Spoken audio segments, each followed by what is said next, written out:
Welcome back to my channel MD Mim lifestyle. আজ আমি কলা পাতায় ছোটো মাছ চচ্চড়ি করব। কলা পাতায় পাতুরি তো অনেক খেয়েছেন, এবার একবার কলা পাতায় চচ্চড়ি ট্রাই করে দেখুন। তো চলুন রেসিপিটা দেখে নিয়ে যাক। এখানে আমি ড্যানগোনা মাছই নিয়েছি। আপনারা চাইলে মৌরলা বা যে কোনো ছোটো মাছই নিতে পারেন। হাতের কাছে যেটা পাবেন সেটা দিয়ে ট্রাই করুন। মাছগুলো ভালো করে ধুয়ে পরিষ্কার করে নিয়েছি। এবার পেঁয়াজ কুচি, টমেটো কুচি, স্বাদ মতো নুন, লঙ্কা গুঁড়ো, হলুদ গুঁড়ো, ভাজা জিরে গুঁড়ো, ভাজা ধনে গুঁড়ো দিয়ে মেখে নেব। আর হ্যাঁ, এখানে সর্ষের তেল দিতে ভুলবেন না। আমি পুরোটা হাত দিয়ে মেখে নিচ্ছি। আমরা যেভাবে চচ্চড়ি রান্না করি ঠিক সেভাবেই। এখানে শুধু চচ্চড়িটা কড়াইতে না করে আমরা কলা পাতায় রান্না করব। এবার একটা তাওয়া নিয়েছি আর গ্যাসটা অন করে তাওয়াটা গরম করে নিচ্ছি। অল্প একটু তেল দিয়ে কলা পাতাগুলোকে হালকা করে সেঁকে নরম করে নিচ্ছি।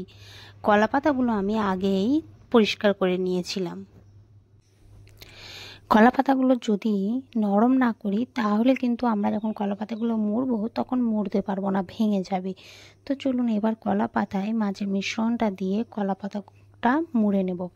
এখানে আমার কলা পাতাটা ছোট হয়ে গিয়েছিল, যার কারণে আমি আর একটা কলা পাতা নিয়ে মুড়ে নিয়েছি। দেখুন, মুড়ে নেওয়ার পরে আমি সুতো দিয়ে ভালো করে বেঁধে নিয়েছি। তো কলা পাতাটা আমি কীভাবে মুড়ছি এটা আপনারা দেখলেই বুঝতে পারবেন। আপনারা আপনাদের সুবিধা মতো করে একটু মুড়ে নেবেন। পুরো মিশ্রণটাকে আমি কলা পাতায় মুড়িয়ে নিয়েছি। এখানে আমি 4টে কলা পাতা রেডি করে নিয়েছি। দেখুন, 4টে কলা পাতাকে ভালো করে মুড়িয়ে আমি সুতো দিয়ে বেঁধে নিয়েছি। আর হ্যাঁ, এখানে আমি প্রত্যেকটা কলা পাতার ভিতরে একটা করে কাঁচা লঙ্কা দিয়েছি। এবার আমি গ্যাস অন করে কড়াইতে অল্প একটু তেল দিয়ে কলা পাতাগুলো ভাজতে দিয়ে দিলাম। একটা পিঠ যখন ভাজা হয়ে যাবে উল্টে নেব। আমার ভিডিওটা যদি একটুও ভালো লাগে লাইক, কমেন্ট অ্যান্ড শেয়ার করে দেবেন। আর হ্যাঁ, সাবস্ক্রাইবও করে দেবেন। পাশে ঘন্টাটাও বাজিয়ে পাশে থাকবেন। যদি কোনো ভুল ত্রুটি হয়ে থাকে তাহলে প্লিজ ক্ষমার চোখে দেখবেন। দেখুন, প্রত্যেকটা কলা পাতায় আমি উল্টে নিচ্ছি। আর দেখুন কি সুন্দর একটা সাইড লাল হয়েছে। অপর সাইডটাও আমরা এভাবেই লাল হতে দেব।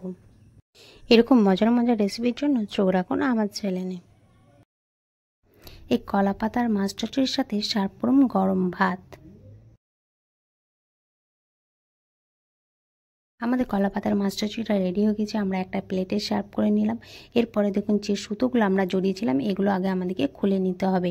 খুলে নেওয়ার পরে দেখুন আমি রেডি করে দেখাচ্ছি। আর হ্যাঁ, আমরা যে বলেছিলাম আমি ভিতরে একটা করে কাঁচা লঙ্কা দিয়েছি, এটা খোলার পরেই আপনারা সেটা বুঝতে পারবেন। কলা পাতায় মাছ চচ্চড়ি যে এত লোভনীয়, ট্রাই না করলে বুঝতে পারতেন না। প্লিজ আপনারাও একবার ট্রাই করে দেখুন কতটা লোভনীয়। একবার ট্রাই করলে বুঝতে পারবেন কলা পাতায় মাছ চচ্চড়ি কতটা টেস্ট।